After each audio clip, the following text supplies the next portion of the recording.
right, we're on. We are live. What is up? Welcome to Ordinary Effort. We're a bunch of random fans, get some random baseball players, and try not to biff the grid. I'm Mike here with my buddy Josh.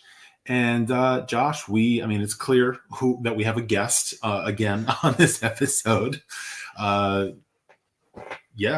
want to throw it over to give him a little intro? Super excited, we started the Discord a while back now. And as people were joining, I noticed, I saw Jason Collette join. I was like, wait, I know that name. Why do I know the name Jason Collette? And I was like, wait, he's the RotoWire guy. So when I noticed, so Jason Collette has a weekly column at RotoWire. He's on the Sleeper and the Bus podcast on FanGraphs. And he was super nice enough to join us tonight, play a grid.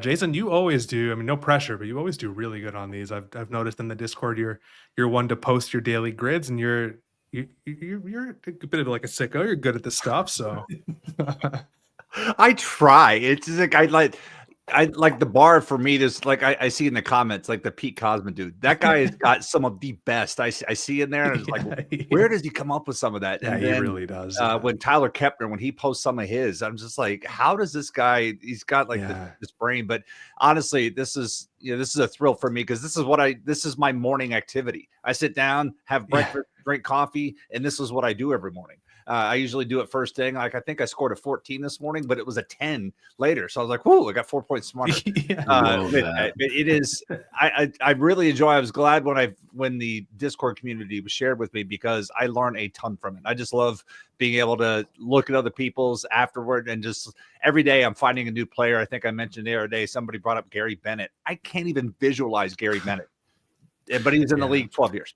It's one of these things where it's just it's a learning experience. And I know some people Wordle. It's I do Immaculate Grid and I do daily walk-off every day. That's my mental activity to keep this old brain. It's in its 50s, so I got to keep it sharp. And this is what I do. Yeah, I'm with you. Yeah, it's when I'm in a groove, definitely Immaculate Grid and daily walk-off every day.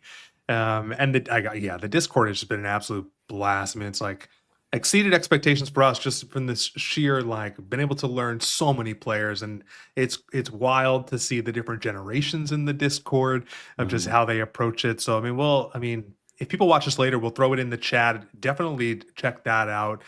People play grid every night. There's a grid league happening. All this amazing fun grid things. Last night I was at my favorite local bar. It's been closed 2.5 months because it was relocating to a bigger space because it's become so popular.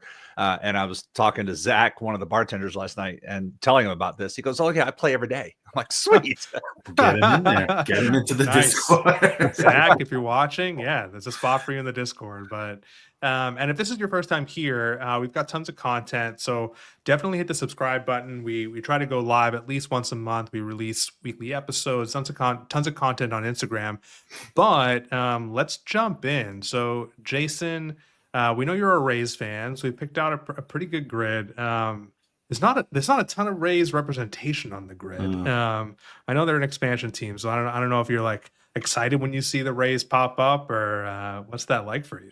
It's so on daily walk up. When I do daily walk up, I only do the Rays, so it's always fun to that guy's name, that guy's name, but they don't go too deep. A few times, and it doesn't apply here. I can't use them, but Bartolome Fortunato, it's all these nondescript middle relievers that I used to watch get blasted time and time again. It's those are the guys I typically, when I see Tampa Bay, I'm like, all right, how can I fit that guy in here? Where can I find a spot for him? So it's one of those things where I get kind of excited. I'm like, oh, cool. I can use one of those old bums and let's see where things go. So that's where it's fun when I could see that. I told you guys offline, I grew up an Astros fan. I grew up in Houston, and I became a Devil Rays fan because I moved to Florida after my parents got divorced. And I'm so old that Florida didn't have baseball when I moved to it. It got the Marlins, and I was like, no, I have a National League team. I have the Astros. And then when the Rays came along, I'm like, cool, I now have it. I'll just stick with that. And so I started watching Devil Rays.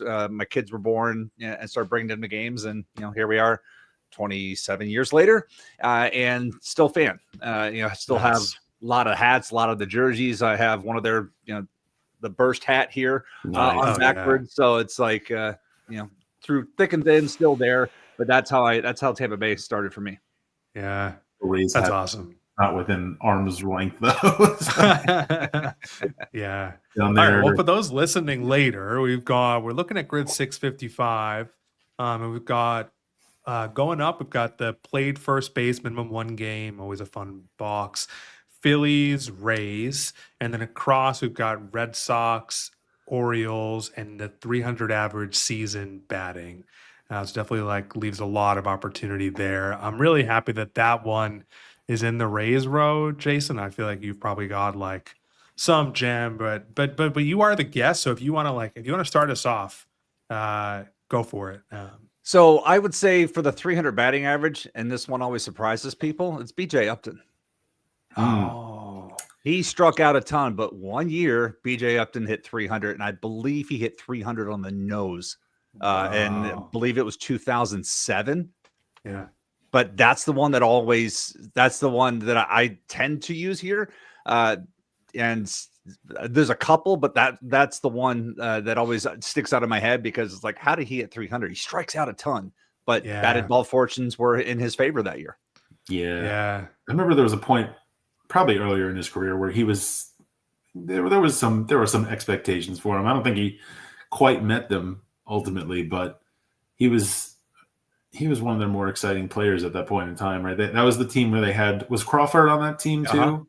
Well, it could have been Baldelli. Baldelli, if he had stayed healthy. The other piece of this, it could have been Andrew McCutchen. I don't know if people remember the story. 2005, Andrew McCutchen was from Fort Meade, Florida, which is about 60 miles southeast of Tampa, St. Pete. And the odds were that people thought they were going to take McCutchen. Well, instead, they took Wade Townsend. And Wade Townsend was one of those pitchers from Rice whose arm was dragging as he was coming out of Houston, and just never made it as a pitcher. He did make it as a professional poker player for a while, but he never made it to the majors. So they could have Andrew McCutchen in that whole mess too. And a lot of attention gets put on, hey, they could have drafted Buster Posey. They could have had Andrew McCutchen 3 years earlier too, and did not pull the trigger on that. So, but I mean, with Upton, one of the things you can always go back on YouTube and find the days when he played shortstop at Durham. There's a particular play where he did a Jeter-like jump throw that was somewhere in short left center, actually closer towards the line, and he got somebody out. But it's a nice YouTube wormhole to go down and look at BJ Upton playing shortstop for the Durham Bulls. Nice, that's awesome. I have a name here, and this might be because this grid is probably a couple months old at this point, a few months old. This might be a little bit of an asterisk cheat code, but and the reason this comes to mind is looking at players on the waiver wire in fantasy and with all the injuries that have just happened to some guys. And I was listening to your one of your most recent podcast episodes, and you were talking about Jake Mangum.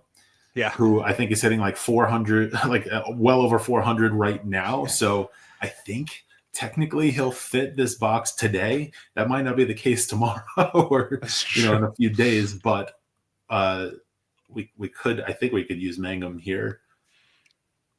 Should be able to. But Josh, do you have any other names that come to mind? I kind of like Upton just because, as Jason said, I definitely would not have pegged him as a 300 hitter, which obviously he was not. But I love using those guys who just especially if you're saying he had it right on the nose at 300 or real close to it. That's really cool. I'm good with Upton. I'm good either way. The other guy comes to mind is Jason Bartlett, the 2008. He was shortstop forever, was such a dead zone for Tampa Bay, especially in the Double A era. And then Jason Bartlett came over in the trade from Minnesota, played shortstop, did so well. He was actually named team MVP by the writers, even though he was by far not the MVP of that team. But that's how that all came together. So Bartlett and Upton are always the first two that come to mind when I think of 300 hitters on the roster.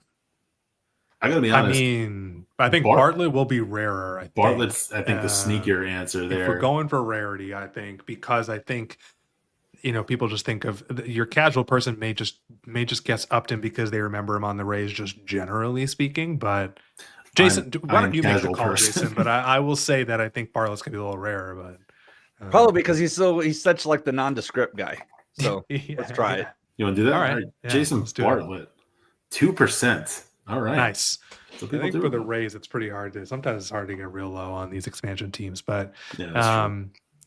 Jason, I got a question for you. Just generally, like I feel like Mike and I actually met because we played in a fantasy league together, and I feel like oftentimes when we see like the sub-3 ERA, we're like, "Ooh, this is going to be like our game," because we're just like tracking the waiver wire for relief pitchers. So we've got these obscure guys. Like, how often do you feel like you're digging into your like fantasy knowledge to help you on the grid, or is that not how you approach it? Actually, sometimes yes. I've been playing fantasy baseball since 1993 was the first year, and I actually are down in the first. I've got a name. Look, when I looked at the grade, the first thing that came to mind because I used this guy today for something else. But I know he applies here, and so I'll be able to use him again. But often I think back to like, okay, who was somebody that helped me in fantasy? Most of the time, my go-to is baseball cards. It's like, okay, what? Usually have cards laying around on my dining room table. My son, my 19-year-old is going through a lot of my cards that I've had. He wanted to catch up. So like he's had a lot, like, hey, what about this guy? I'm not like Jack Reacher where I'm using nondescript New York middle infielders for my hotels, but I am just grabbing common cards and using them as my bookmarks lately. Do I have one in reach? No, I don't. I don't have one. I just bought that book, but I usually just grab an old baseball card and it's like, oh, here, I'm going to throw, what's a Jim Wallawander? I'm going to take Jim Wallawander. I'm from Detroit, and I'm going to put him as my bookmark. So I will always do that. But yeah, sometimes it's fantasy, but I also try to lean towards the 80s and 90s. It's like I did a lot of sim before I got into fantasy. I was doing sim league baseball on my IBM PC and had Earl Weaver baseball and Tony La Russa baseball. And anybody my age is probably like, oh, I love that game. Anybody younger doesn't know what I'm talking about, but did a lot of the sim stuff, and you had to enter all those rosters. And sometimes somebody on some bulletin board service would have the roster. You could go download them and upload them in, but we used to spend a lot of time at cards. So that's why you see a lot of the 80s and 90s on the ones that I do, because it just reminds me of opening up the old Baseball America almanacs and finding some of those cards, because one of the rules that we had is you could use any stat, any year. It had to be a complete year, but as long as the stat was on the back of a baseball card, you could use it. So it's like you didn't want Ron Kittle as a White Sox, but you wanted Ron Kittle in Edmonton when he hit 51 home runs. That was the fun. So it's like as long as you could find a year and have proof, that's the stats that you would enter into the simulation, and then it would run from there. So Ron Kittle was better with the minor league numbers than he was as what he did with the White Sox and whatnot. Wow. Oh, wow. Honestly, that almost sounds like more fun than current fantasy baseball in a way. What put us on the hunt? Like we would go, because if you think back, back in the day, Fleer had a lot of the minor league cards. Everybody on tops rarely had the minor league numbers, but Fleer was really good about having the minor league. So you could go dig in there and find that. And it's like, oh, hey, Brad Comets, he never did anything in the major leagues, but that guy was just tore up AAA. And you go find one of those seasons, like, yep, I'm using that one. And so it would just change the complete value of the guy, because you could go grab any stat, any full season stat you saw on the back of that card. So it was like juggling both playing simulation baseball and our card collecting hobbies. Oh, wow. And you started this, you mentioned there's a guy that kind of you might be able to use, like, who's that guy? So bottom right-hand corner, a guy that hit 300 and has played first base for one game was one of my favorite early fantasy guys, and it's Brian Harper. Brian Harper played for Pittsburgh, played for Minnesota, played for the Angels, Brian played for the Brewers. Brian Harper, for a 5-year run, was one of the best hitting catchers in baseball. Didn't hit for a lot of power, but he was a solid average hitter. I just remember for a span from like 89 to that 5-year run, best hitting catcher in baseball for batting average, couldn't be touched. And so that's one of those guys I usually try to lean to, because he's out there, but I know he's had a first base in there, having watched having looked at his page before. So that's who I would put there. And I don't know, you guys may have a rare name, because I see other people in the Discord channel will pull some of these. I'm like, wow, I had no idea that guy played first before. But Brian Harper feels to me is going to be a really low percentage play here. Yeah, That's I'm real not good. I mean, yeah, Mike, I think you're gonna say what I'm gonna say. Like, I'm not one of those not guys one who'll of the pull guys. Yep. something I didn't That's what I know, was gonna but say. I just like to bring those people together in a community. So, Yeah. but yeah, no, I mean, anytime you can get someone who played one game at the position, I mean, I could sit here and think about someone else, but yeah, I mean, I would think of like probably the guys in the Discord would say something like a dead ball guy who played Sure. every position kind of thing, you Yeah. know. I do think like Felton Snow works here, a Negro League player who did play like 1 through 9, and he did have like a couple 300 seasons, but I've just been on a kick for using him because you can use him in so many boxes, and I'm trying to learn about some new Negro League players. On That the being other, said, yeah. so and this is where I remember this. I remember the batting average, but not the position. The Pechoric for the Colt 45s. I had one at bat, got a hit, and never played again. I don't remember if he was a first baseman or an outfielder. Oh wow, yeah. One of the Pechoric brothers had one at bat in 1963, got on base, and never played again. Yeah, the other one too, I'm thinking again, a name that a lot of the people in the Discord use a lot is Martin Tehigo, who's a Negro League player too. I think who played every position, right? I'm making an assumption that he had a 300 average season, but I don't know for sure. But I like Brian Harper. I think like I like the connection to fantasy, and like I Yeah. love that he had one. Yeah, I think that's a great one. I Mike, was you gonna- got anyone else? Or I was going to say Mike Piazza because it doesn't have to be in a That's season true, where he yeah. played primarily catcher. So Piazza had a bunch of 300 seasons and played a little bit of first base at the end of his career. But I don't want to use Mike Piazza here. I like Brian Harper a lot better. Also. Yeah, let's do Harper. We've also never thrown him on a grid, so I like that too. Oh, that's a lot of zeros. Yeah. 0.007%. That is a hidden gem. Do we have the overlay? This is we kind of tinkered with some new graphic stuff. First time on the stream. Yeah, there beautiful. We go. Hidden gem. Very nice. Okay, yeah. Should we hit another raise box, or you want to save those? I mean, there's a lot of places we could go. So I'm thinking the Victor Zambrano, getting back to bad Devil Rays pitchers. The only thing I love about Victor Zambrano is he's the reason why Scott Kazmir came to Tampa Bay, because Steve Phillips got super desperate for pitching and was like, fine. Like I remember hanging out in a Devil Rays message board when that trade came through, and we were like, are you serious? That actually happened? Thank you. And I do remember Zambrano going to the Orioles and doing something briefly at the end of his career with the Orioles. So that when I see this one, like that's a direction.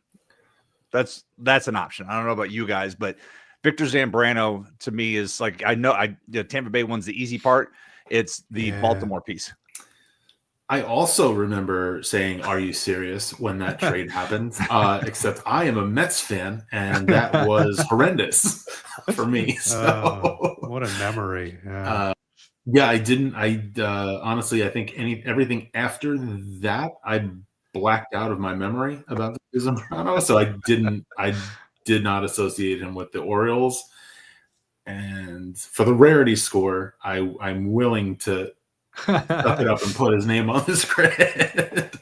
Yeah, I do think Zambrano's good here. I think there was a name that like escaped me for a sec.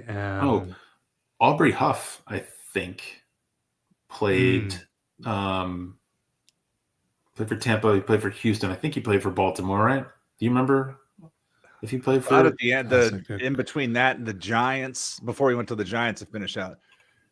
Okay, Rays losing streaks over. They finally hang on and win a game. Oof. Oh, nice.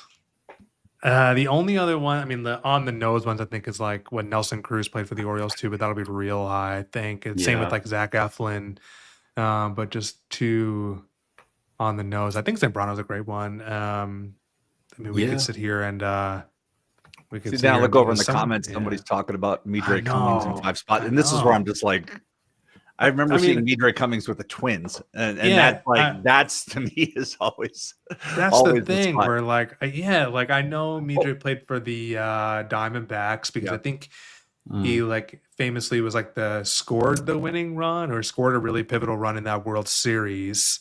So I know he played for the too. Phillies, so I'm guessing Jeff is saying that he's worked for a good deal of the Phillies boxes. But yeah, I'm with you, Jason. I can't name the 5 spots Midra Cummings fits here, but I can't either. So the other one that comes to mind here, I know when I first started doing this, it was a little easy. It wasn't as popular, but then it started becoming popular. Jose Bautista applies here. Jose Bautista spent a week as a double right.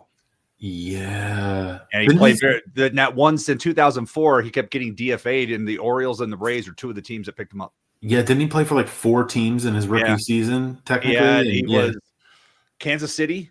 It was Kansas City, the Kansas City, the Rays, the Orioles,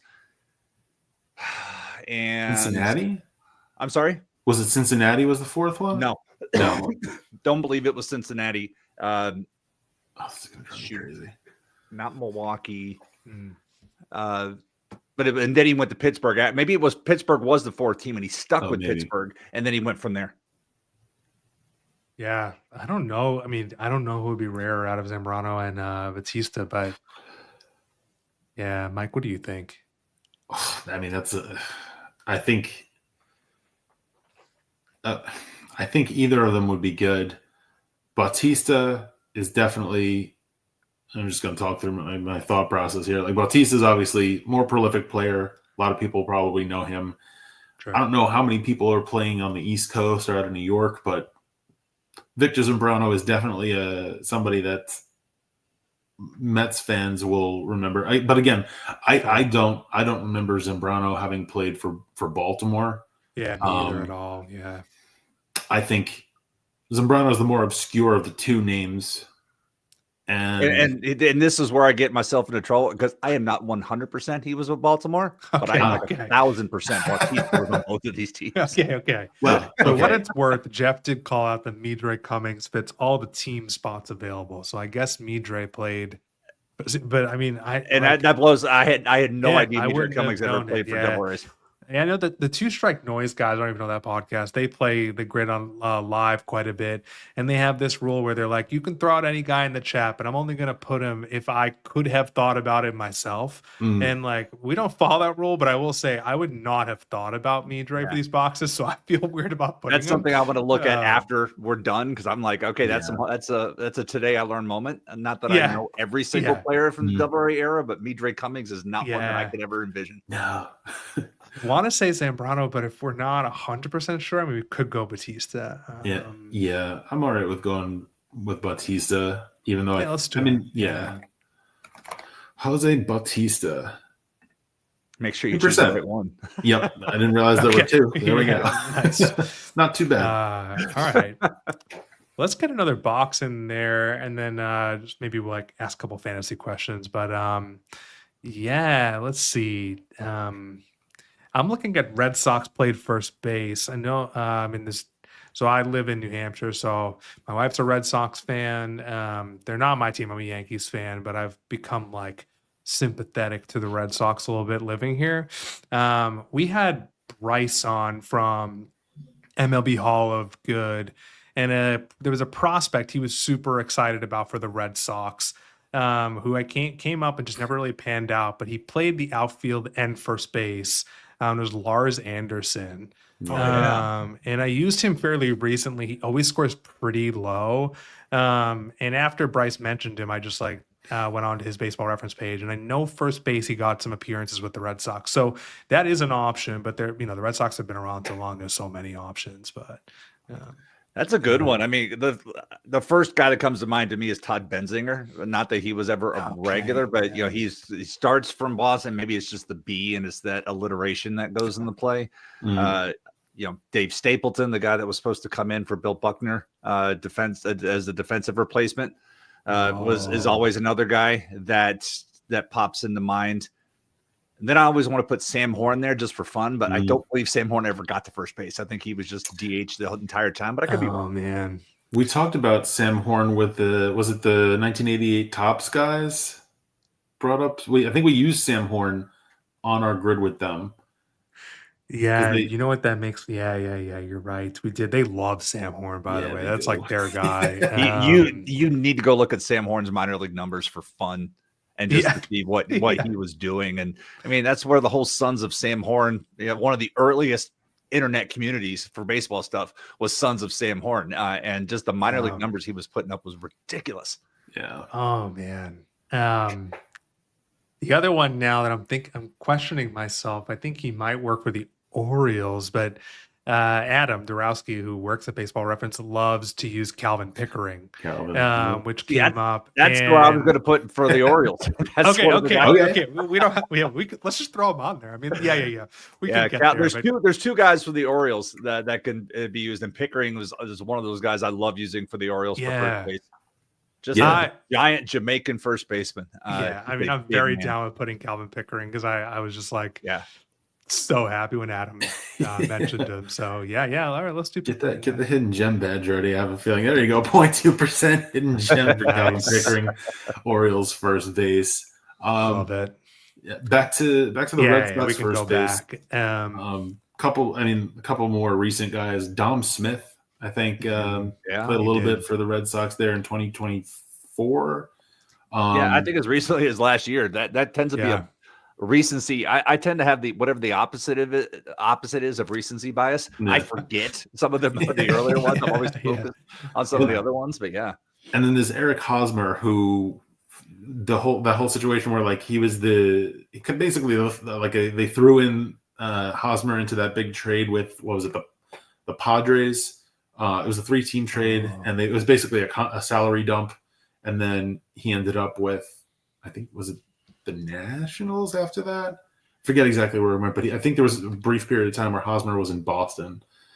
Probably not going to be the most rare. Like if we're talking about Lars Anderson, is definitely going to be the more rare play out of all those guys.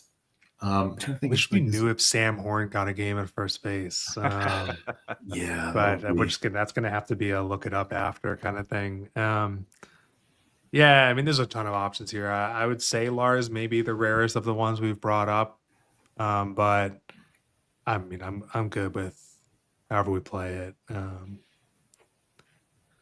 it. Jason, we'll leave it to you. What do you want to do here? Let's use Dave Stapleton. Yeah, nice. Love it. Oh, there's two of them. It's going to be the whatever one. I can't see the date range, but it's the one that was definitely playing there in 1986. Well, okay. So there's one that only played 2 years, from 87 to 88. So we'll go with the 86 one. Yeah. All right, Dave Stapleton, 1%. Nice, beautiful. All right. Jason, maybe we could pause on the grip for a second. Obviously you have the weekly column at RotoWire, and I was checking out some articles there. And it's funny, like the last 2 articles you've written have been about hitting. The 2 ago you talked about how low batting average has been to start the season, and then the most recent one you talked about like power and just like how many home runs and just the like surge of power. So it's funny, like at a glance, they could be like in contrast to each other. But I wonder if you want to just talk a little bit about sort of like early observations about hitting, maybe as it pertains to fantasy or just generally what you're seeing. So we saw a kind of extension of it today. We saw 2 no-hitters go at least 6, right? Yeah. And it's been so there was the talk, obviously, after opening weekend when the Yankees just laid waste to the Brewers. And it was like, oh, it's torpedo bats. Oh, it's this. Well, maybe it's just a bat, and really, really bad pitching equals a lot of home runs. And so that happened. But if you look at the whole, and I've been looking at this on a daily basis, and I even put something on Blue Sky about it today, the start of last season versus the start of this season, it's pretty much identical. We're actually seeing fewer runs scored per game. And the problem is the batting average. I mean, the league was hitting 237 heading into today. I don't think that's getting any better today from watching the games. And so, yes, the cold weather is definitely a part of that. But we're seeing more home runs, but we're seeing fewer guys on base. So it's like we have the run scoring has become too home run dependent with that. And so I'd like to take a look at this to see.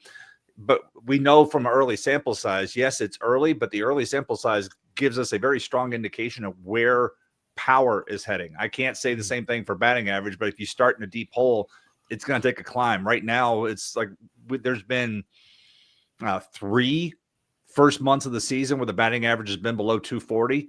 And 2 of them were last year and now. So they've got a hole to dig out of right now. But the early power indicators will tell you where the rest of the season's going. And so it never gets worse. And so we should see more home runs this year than we saw last year. But the last couple of days has certainly pulled that down because the weather's been really, really cold. And that is, and where early it was actually a little warmer. That one game, the second game of that Yankees Yankee Brewer series, it was 70 degrees in New York. That doesn't happen on April 1st. I was there on opening day last year, 2 years ago, and it's 35 degrees. That's what you're used to on opening day. So we're seeing some of that. But so home runs appear to be up, but ball's not juiced. And torpedo bats, I was before we came on here, I was watching a webinar that Sabre was putting on, and they had Dr. Alan Nathan, they had Jed Lowry, and they had one of the bat manufacturers, and they were just talking through some things and showing some stuff. The bat alone can't do it. It's a matter of the bat alone, who's operating the bat, and what quality pitching are you facing. It's still, the bat can't change everything. And so that's where I see things. And so I'd like to apply it to a fantasy perspective. It's like, okay, man, my team's only hitting 235. Well, guess what? It's right about league average. That's okay. Don't sweat it. And we have to keep looking at league context.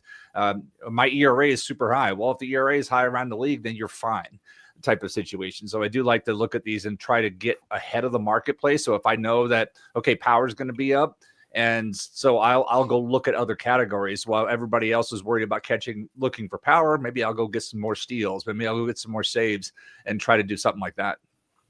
Yeah. The fantasy league I'm in, I'm only in one. It's the one that I've been running for over a decade, and it's a pretty deep league. We have average and on-base percentage as categories. Is that a standard 5x5? I don't remember. No, not the original was 4x4, and runs was not. Shoot. I never played in a 4x4. But the original rules, they added runs. So it would have been home runs, RBI, stolen bases, and batting average was the original 4. And strikeouts were not part of the pitching. So it was wins, saves, ERA, and WHIP with that. And so then they added the 5x5s. Usually came around 1990. Like I said, my first league was a 5x5, but it's unusual to see average and OBP in the same league because you're essentially double counting for that. Well, my week 1 matchup, the guy I played had 23 home runs, and he had a higher team batting average than I had team on base percentage. So all those hitters who are below or at league average are on my roster right now. You got him, yeah. Well, at least they're on your roster and not hurt. I've got one team where I've got 8 guys that I drafted, 8, not in the reserves, 8 starters that are out. And I am. It's a dynasty league, so I'm like, guess what? Rebuild. Yeah, I know that feeling too. All right. We'll probably I just found those articles super. We'll link them in the chat, but it's super interesting. It's something to watch. Love checking out that. All right, we've been avoiding this Phillies row. I don't think intentionally. I mean, Mike, I know you're not. You're a Mets fan, so the Phillies don't bring you a lot of joy. But we might want to knock out some Phillies boxes. I wonder about Phillies Red Sox. I mean, the obvious ones are like Kimbrel. We want to avoid Pedro Martinez.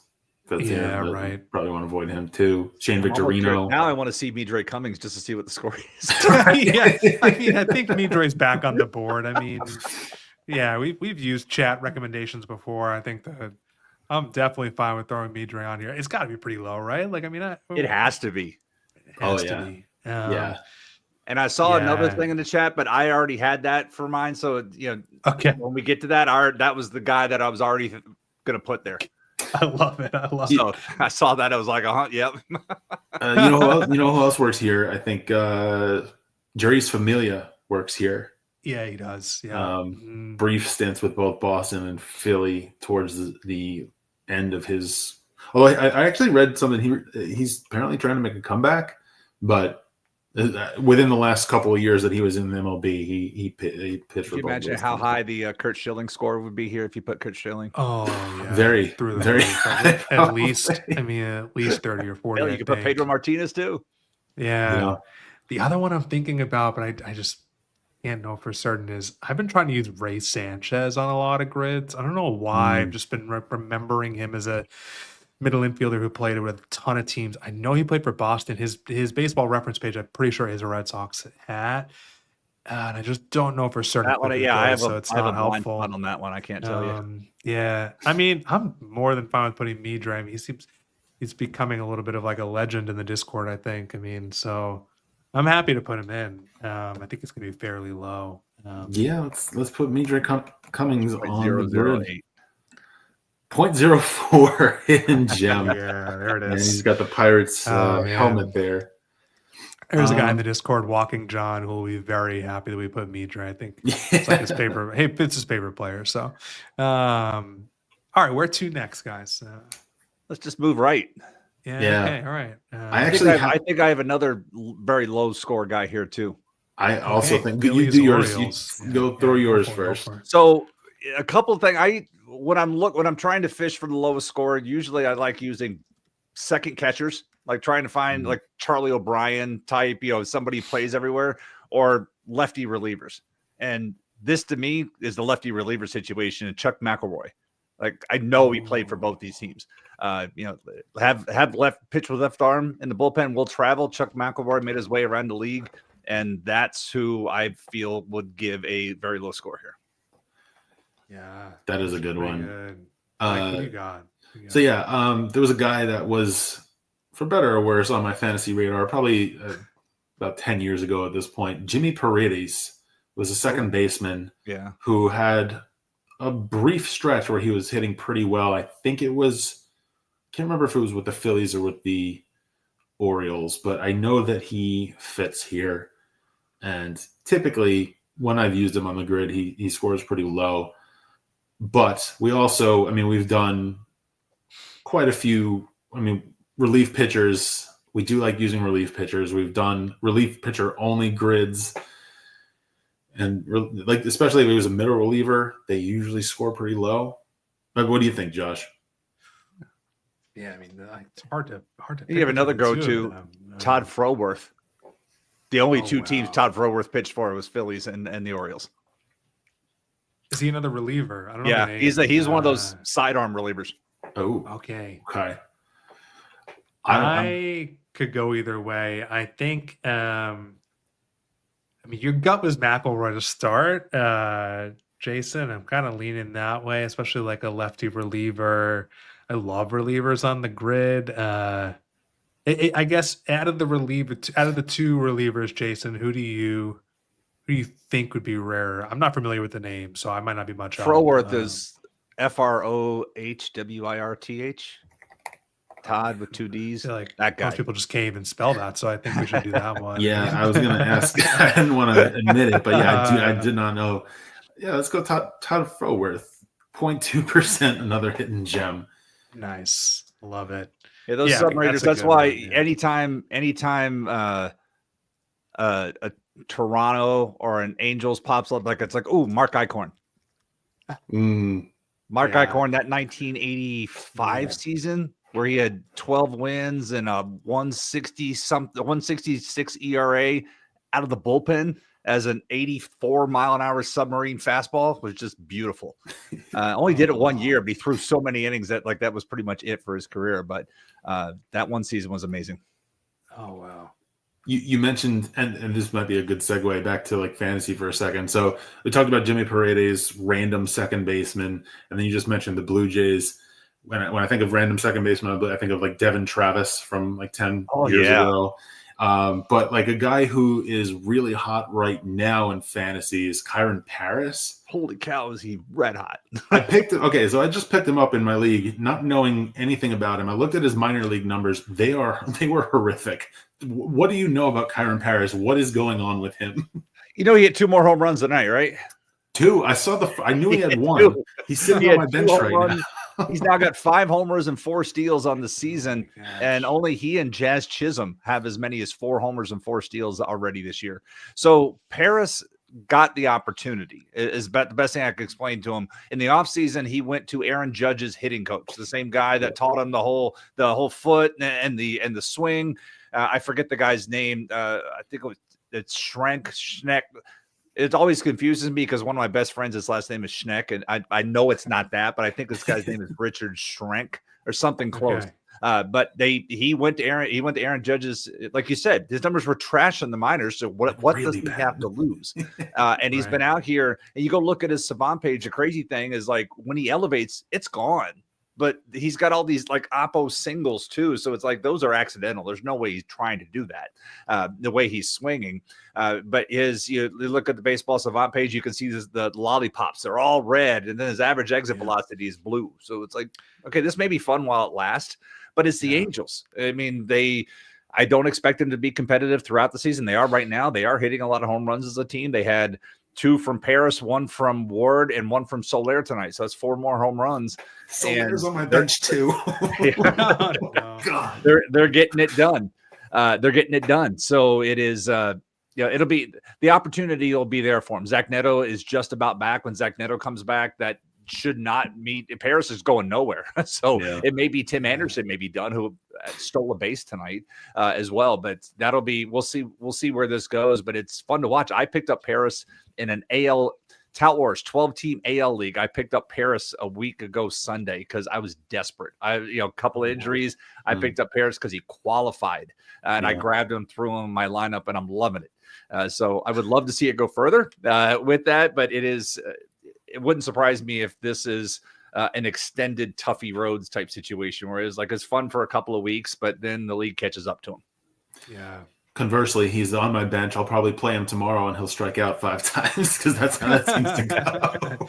Yeah, that's how it goes. Trying to think who we face tomorrow. So we had Pepio today. We had Baz yesterday. He had Baz yesterday, and so I can't even think who's pitching tomorrow. Should be a day game because there should be a getaway game for the Angels. The Rays are home for 9 straight games. They're home for most of April. But yeah. Jason, while we're talking about fantasy, you also appear on the Sleeper and the Bus podcast quite a bit on FanGraphs, and we'll drop the link. It's a really good podcast. I know you guys often, I was listening to your preseason predictions when you were still in draft season, and you were talking about all the pitchers to look out for and how deep pitchers are this year. But I guess on the flip side of, we were talking about Paris, who we think, maybe isn't necessarily a sleeper if his run is maybe limited. Who were some of the guys, perhaps 1 or 2, who you were hot on before the season and you still feel like you're glad you have shares of them, or you wish you had shares of them? So I wanted to pull up my sheet. So I do a bold prediction. So Justin does projections, and Paul does rankings, and I do bold predictions with it. So I pick a hitter and a pitcher from all teams. Jorge Soler was one of the people that I was getting a lot of, and so he was who I had down for the Angels. So that was one. Shea Langoliers, and now when I do these bold predictions, I do these in December, January, and February, and so I try to get out in front. I purposely don't read what other people are put. I don't want to get polluted. I'm doing my own numbers. This is what I'm looking at, and this is what I have. So I had Shea Langoliers. I had Jorge Soler on the hitting side. I'm not ready to quit on him, even though the Brewers haven't put him up. But Caleb Durbin, once he comes up, is going to run a ton, and it would be fun to watch in that offense. I had Dylan Dingler for Detroit, and then Sean Murphy just came back, hit 2 home runs. I was big on a Sean Murphy rebound.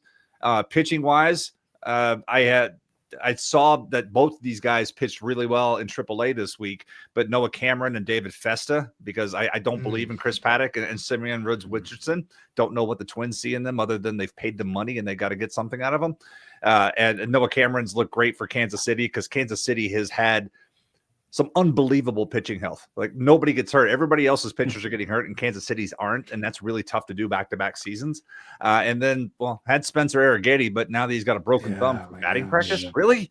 That one hurt. Brandon Pfaadt on a nice year because I really liked what I saw from Brandon Pfaadt towards the end of last year.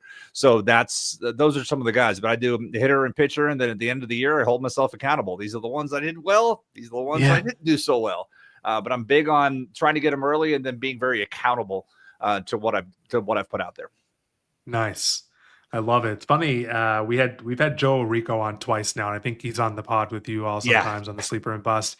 And he also had Festa. When we asked him before the season, it was him and Chris Towers were on, and we asked Joe sort of who do you have this year? And Festa came up. I think Joe was hoping he would kind of already be in the rotation at this point. Similarly, just he like had a terrible feels spring, to like be honest. I mean, Vesta did not pitch well this spring. And so, yeah, I jokingly said, I don't know what the Twins are doing, but it's like bad spring shouldn't throw you off. But Vesta really did not look good. But then his first couple of starts, he has looked good. And if Pablo Lopez cannot go this weekend, it's probably going to be Zebby Matthews because Zebby pitched. You know, Lopez left with the hamstring issue yesterday, and Zebby Matthews was pitching in St. Paul. And so it'd probably be Matthews if they have to skip a start on Lopez. In my home AL league, I have both Matthews and Festa on the bench. So cool. Pick one. Let's go. To follow the trend of the night here, I also have Pablo Lopez. Oh man, Mike. I'm sorry. I'll try not to mention anybody else in your team. No, keep going. I like your Soler bold prediction.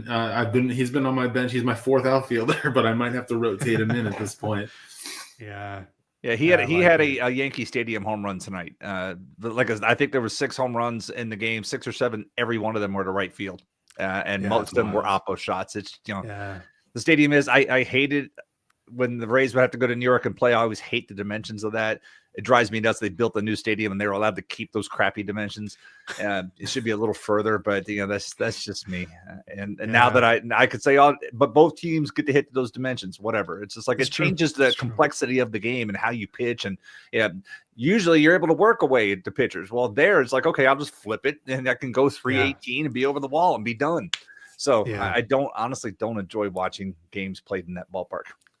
It's one of the we watch a lot of sports in our house. My wife is a baseball fan. It's one of the weirder things to like watch in sports, that like every stadium can be a little different, like, and actually a lot different. Like it just seems like I mean, it's not just Yankee Stadium, like Fenway or whatnot. Or the fact that there can be just such drastic honestly, that's one of the great things about baseball is they're all different, because you think back in the 80s when we had the cookie cutters, when it was Three Rivers and Riverfront and Veteran Stadium, and they all look the same. It's like you watch a game, you're like, where are they? They all have the same crappy green turf and the wall behind. They all look the same.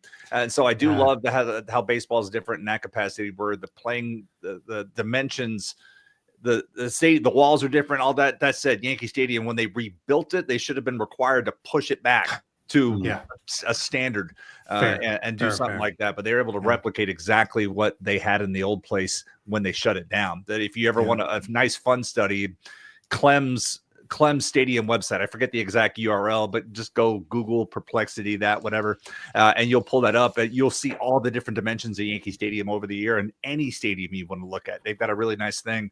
And when Yankee Stadium first opened, left center field, like Joe DiMaggio probably could have hit 500 home runs in his career if he played in a regular ballpark. But you go look at some of those dimensions back in the day of old Yankee Stadium, it was just unbelievably lopsided. It was built for Babe Ruth. And if you were a right-handed pull hitter, Lord help you. That's wild. I just found that site, and wow. That's a wormhole. You can go in there and start digging around. It's a lot of fun. That is wild. We don't have this one on there, but another like wormhole, if you go look at, because a lot was made in Sacramento, they've had a lot of runs at Sutter Health Park, but if you go back and look at 1974, the Sacramento Solons played in what was a football track and field stadium, and the left field wall was like 240 feet away. And Gorman Thomas played on that team and hit 51 home runs and did not lead the league. Did not lead the team in homers. Somebody hit 55. But you have to go. There's a YouTube clip. If you look up 1974 Solon, somebody about 6 months ago did a great video, and it showed the dimensions, and it showed how crappy it was, just like pop-ups, and it was a joke. But you can go look at that minor league page on Baseball Reference and see some of the pitchers. Like, man, how did they survive that? The numbers were unbelievably atrocious, but the offense was ridiculous. Oh, wow. Yeah, I dropped the link to that stadium website. I mean, that is, I did not know that existed. I feel like every time we do one of these streams or recordings, something comes up where it's like, that is where the rest of my night is going to go. I'm not going to go to sleep, and this is going to be the thing tonight. I'm going to dive down the rabbit hole into. I want to find that one. I got to find that link, because it was such. I found it, and I was oh, this is so amazing. Because I usually find one baseball video a day, and it's like, oh, hey, look at this one. But Oh, here it is. Found it. I'm going to drop the link while I have it. Please do. Yeah, because it is cool. That's nobody awesome. go watch that right now, but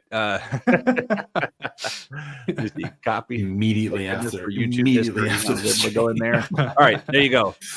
That's the link I'm talking about. Love it. We've got 2 boxes left. Maybe we'll close with the Rays one. We can do Phillies 300 average season. There is a guy that comes to mind for me because it's probably one of my favorite guys to put on the grid. I know it's Eric Kratz, and he did play for the Rays, so it's sort of like a nice little aside. There's only 2 teams he hit over 300 for, and it's the Yankees and the Phillies. The Yankees, there's a little bit of history, which we've probably mentioned on the pod now like 4 times, because Jessica Brand, who's just like a stat wizard, pointed out that he's the only Yankee to have a hit in all of his games one season. I think it was, I'm butchering the exact thing, but he sort of went 4 for 4, and that was his entire season. So all 4 or 5 of them. Yeah, exactly. But he early in his career, he hit over 300 with the Phillies in a very small sample size, so he does work here. But I'm obviously, I've put Eric he's probably my top answer on the grid. I'm open to other ideas. See, I would go back to the first box when we were talking about a guy that hit 300 and we're like, but he strikes out too much. And that was, using BJ Upton. I could say the same thing for Juan Samuel here. Juan Samuel, I believe, hit exactly 300 in 1987 while leading the league in strikeouts, or coming damn close to it. But Juan Samuel, I know, hit 300 one season and never sniffed it again. And it's got to be, and this is where, and we were mentioning earlier how we trip ourselves up. This is where I will every now and then like, oh yeah, this had to happen in the season they were playing for that team. Because you could also use Julio Franco, because we know he hit 300, but I don't believe he did it for the 1 year he was in Philly. Yeah, that is a wrinkle. Yeah.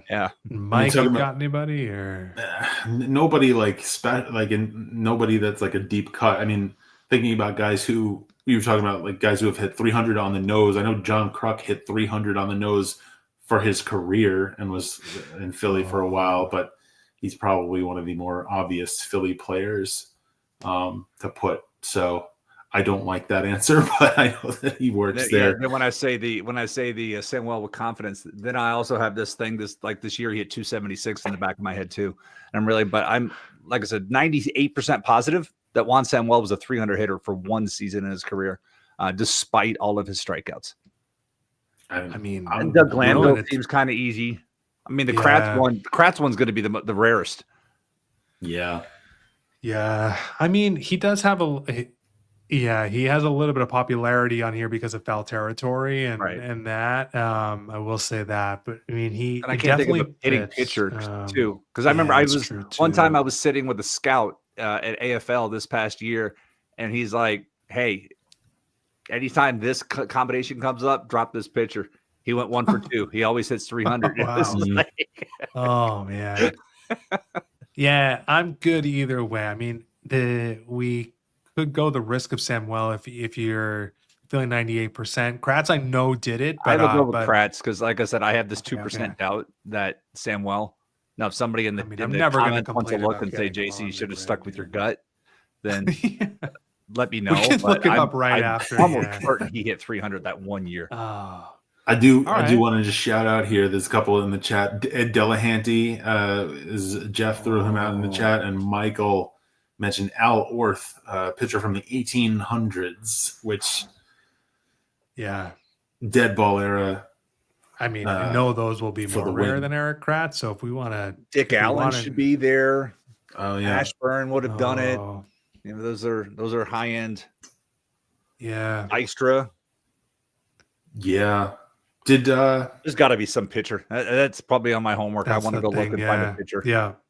Like a relief, somebody that came up and just be like Steve Carlton 1 year. It's like, yeah. I would say Kratz is probably out of the answers we've thrown out the rarest, but I wouldn't mind. We can definitely go Al Orth. Mike attends pretty much every one of our streams, so I'm good with it if we want to go Al Orth.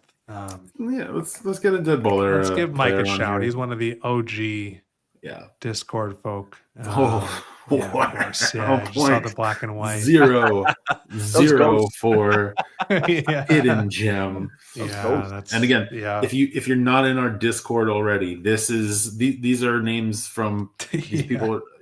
Thank you guys for being in the Discord. This is the type of knowledge you're going to get if you join. I will probably forget this by tomorrow because there's.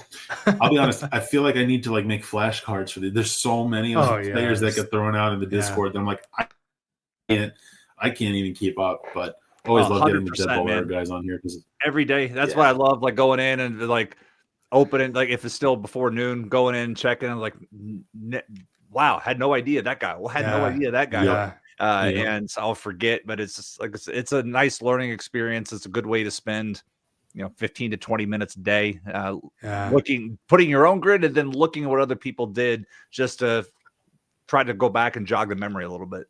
100%. Before we do this last box, Jason, super appreciate you coming on.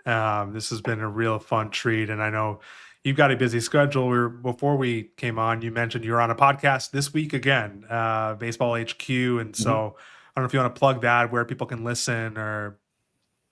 Yeah, wherever you'd like to download your podcast. Patrick Davitt hosts the Baseball HQ podcast. They do Tuesdays and Fridays. And I will be recording. We're recording it Thursday. It'll be publishing Friday. But it will be probably about the same length where we have two different parts.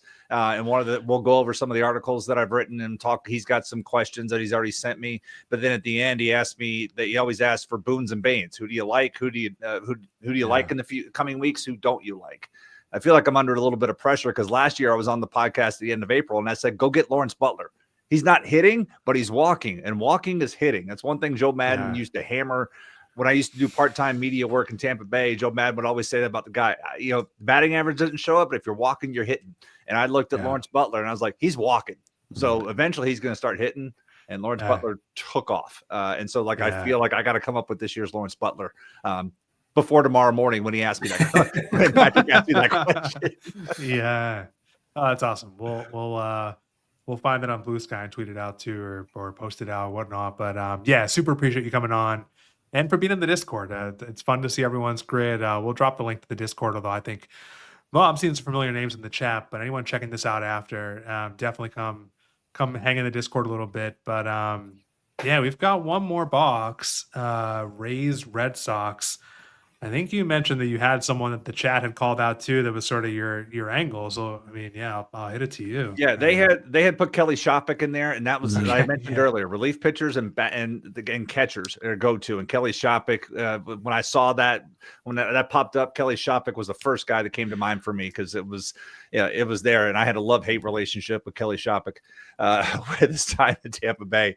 But then other names that I can think of, Julio Lugo. Would fit there. David Price, obviously, but Shopick to me was the early one. But Julio Lugo was also somebody that was quite good. I enjoyed playing if you played MLB The Show back on the Xbox, the original PlayStation in 2005, the one that had Manny Ramirez on the cover. Hell, you could use Manny Ramirez here. Don't forget, he played 5 games for the Rays. It's true. Johnny Damon would also apply here. But Julio Lugo was really good in that game for whatever reason. Yeah. Also Carlos Pena, right? But I think that's pretty might be on the nose. Probably a lot of relievers, I feel like, if we think about it. But Rich Hill works here. But Rich Hill works for like half the teams in the league, so that's kind of a cheat code. Does Porcello work here? Did Porcello pitch? Porcello never played for Tampa. No, okay. I'm thinking of, I might be confusing him with, well, I'm wrong. Sturts from the chat. That's a good shout for sure. You pitched for the Yankees too. Kelly Johnson and Steve Pierce always work for all the AL East. When I first started, I was always like, oh, I can use those guys. Now it's like gold not to use those two or not to use Edwin Jackson. Like try. Yeah, right. I remember it's not Porcello. It's Corey Kluber, I think, works here. He does. Yes, he does. Yeah. Does Carl Everett work here? Was he on the Rays? Yeah, right. Or am I mixing that up? No, he was on the Red Sox. I feel like we've had this exact conversation before. Dwight Gooden never pitched for Boston, did he? Oh wow. Pitched for Cleveland. I think so. I don't think he got the. I don't think because every now and then these guys will hang out. Somebody shows up. You're like, oh hey, look. Yeah. for whatever reason, we could. Yeah, there's a ton of names and them. Oh, And then I'll these conflate two. like Travis Lee and Dave McKay, two first base prospects. Dave McKay passed away recently from cancer or something, I forget. But like Travis Lee played for the Devil Rays, and David McKay definitely played for Boston, but I can't remember. Yeah. I don't recall Travis Lee in a Boston uniform, but I know it went the other way. Then you could put Jose Canseco here. Jose Canseco. Yeah, Canseco works. Yeah. It's gonna bug me that I think Ray Sanchez works for this one too, and I'm like, I've been on him lately, and I just for some reason I'm forgetting if the Rays are one of his stops. But I do like Kelly Shopick. I like a lot of the guys we called out. Carl Crawford for sure. Diekman. Yeah, I try not to bring up Crawford to Boston fans because yeah. It was a dark time. Yeah. Not to throw another name into the mix because we have about 50, but like Christian Arroyo, I think fits here too, yes, right? Oh yeah, he does. Yeah. Utility guy. He was in the Evan Longoria trade. Yeah. Oh, with the Giants, right? The Giants. Yeah, he was in that's how Christian Arroyo came over. They briefly tried him out in the outfield for the Red Sox. I just have a memory of him being absolutely. I felt so bad for him. He just like lost. There's like this infamous play where he just has his hands up and he just like. I think they never played him out there again. But looked like Mike Trout in right field last night. Oh no, I missed that. Jose Caballero hit a fly ball that should have been like, and Mike Trout ran right by it, and it was all of a sudden he was like trying to reach back, turned it into a triple. It looked bad. Like if I didn't know it was Mike Trout in right field, I would have been like, why is Nolan Schanuel out there in right field? He's terrible at first base too. But yeah. Oh, no. All right, man. We like this is where we would go back and be like, who we even say? But I do think Kelly Shopick. You named him first, and it's a good shout. It's the first name that I saw when that box came up. It was the first, and then I saw somebody over there. I was like, I'm good with it. Like you're stealing my homework, but yeah. Let's close it out. Kelly Shopick. I don't know what the score is, but this is a nice grid score. 0.3% hidden gem. There we go. To end us, and I think we ended on a triple play. Okay, nice. Might be 4 in a row. Gems actually. In a row. Yeah, there we go. Total grid score of 6, which is rarefied air, unless you're in the Discord. That is weak attempts. But this is a very solid grid. Bunch of hidden gems. We got Al Orth, dead ball era guy here. Love the Brian Harper shout out. Yeah. Great. Yeah, seriously, go look at Brian Harper's 1989 and 1993, or even if you have a StatHead subscription, go in there and do a search for catchers over that time and just look at how he stands out. I believe he hit over 300 in that span, and he was like 25 points higher than any other catcher in that span. Oh man, that's wild. Yeah. Well, hey Jason, thank you so much for doing this. I appreciate you making time on a Wednesday night, and we'll have to do it again sometimes. We'll look at your bold predictions. You're holding yourself accountable, but we'll go see if any of them are available in our leagues, our waiver wire. But yeah, I really appreciate you coming on. You know what? I'll just drop this for folks in here. I'm going to create a sheet so you can see. It's not going to have what I said about them, but nice. Like here, I'm going to tell you this. Like you're going to see Spencer Schwellenbach on there, but I said don't take the guy where he's going. And the reason I said that is because he went from.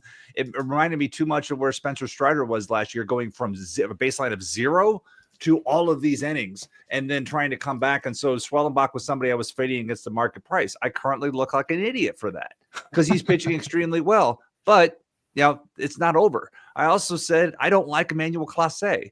And if you watched him, he finally got his first save tonight, but he gave up 4 base runners. And the only reason he got the save was because Mike Tauchman blew out his hamstring coming home with the tie and run. Otherwise he would have been easily safe. And it's a tie game and Clase has blown his save. So I'm holding up, but like I said, I'm all about accountability. At the end of the season, people could come and be like, "Hey, you're an idiot. Why'd you tell me this?" But last year, it's like I go back and look at 2024, and I was saying take Brenton Doyle at the market price. This guy's primed to have a great year. I was taking I said Michael King. Like I go back and the different guys I had, those were 2 of my shining examples, and I'm trying to remember who else I had. But those were 2 of the best examples. Mark Vientos, another guy. I was like, this is 25 home power sitting there. And at the time, he was going in the 38th round of NFBC drafted holds. And so those are 3 of the better ones that I had last year. I probably hit about 30%. So 20 out of 60, I'll call that a good year. But let me drop that link. Just rename this sheet. If anybody from my fantasy league is watching, I'm going to delete the comment right after. But, as soon as I get it for myself. But yeah, no, I appreciate that's But I also do. I mean, I try to put things in there for all different league formats. So it's it's something that is, if you're an AL only player, if you're an NL only player, it's not just 10 to 12 teams, shallow leagues type of thing. Nice. Jason, just remind everybody who's watching or listening, where's the best place they can find you? Best place to find me is, well, it looks like I'm trying to say, it says the comment has failed to post. Oh, well, you know what? I'll send it to you guys. You can add it to the show notes. How's that? The best place to find me is on Blue Sky. I hang out at Blue Sky at Jason Collette. Is it Jason or Jason.Collette? I should know this, right? It is Jason Collette, all one word. Jason Collette at Blue Sky. So I hang out there. And then my RotoWire column comes out usually Mondays or Tuesdays. It depends what the weekend looks like on that. But my RotoWire column will be out there on Mondays and Tuesdays. And then I record the Sleeper in the Bus with Justin Mason and sometimes Joe Arico. We usually try to pull in a guest every now and then. I don't want Joe on the show too much because he's going to kick me off. He's been so good. The crazy thing really blew my mind the other day. I was listening and he was on and he said he's 26 years old. And I was like, holy crap, I'm twice your age. But I got to meet Joe in person in Arizona at First Pitch, Arizona this last November. And we did a panel together and I was moderating and he was one of the people on it. And he was going through a medical issue and was just trying, like he was on painkillers. It was so bad, but he insisted on doing the panel. So then he gets on this podcast and I'm like, oh, that's what you sound like when you're not completely doped up on painkillers and you're really, really good. But yeah, he's been a great addition to the podcast because we've had that podcast. Paul Sporer and I started it at Baseball Prospectus when we were over there. And then we moved it over when we came over to FanGraphs. So that podcast, I think we're episode 1400, we're somewhere near there, but we've been doing that podcast has been around 13 14 years now. And I wish I could do it more than one day a week, but my day job doesn't afford me the ability to walk away from work to do podcast. So that's why we're doing this so late. Yeah Well, Joe is a friend of the pod for sure. We have a tiny little community, but Joe was our first ever guest who came on when the community was a fraction smaller. So he's just always been a super helpful person for the pod. And it's probably like there was a chain where everyone who came on was because they knew Joe. He was incredibly helpful to get us started in the very beginning. So yeah, we'll have to give him a shout always. So yeah. All right, guys. Well, like I said, appreciate you having me on. This is my favorite. Jason. Your community, the Discord community has been great. I learned so much from it. So, for those watching, thank you, because it's how I start every day doing my own, but then coming back and looking and learning from y'all. And that's what social media should be all about instead of arguing and fake news and all the other crap. Learn from one another. And I feel your Discord community does a good job of that. Thank you. Well, I appreciate it. Yeah. Thanks so much, Jason. And we'll have to do it again sometime soon. So yeah, appreciate it. Thanks everyone for watching. Yeah. Good night, all. Thanks. All right.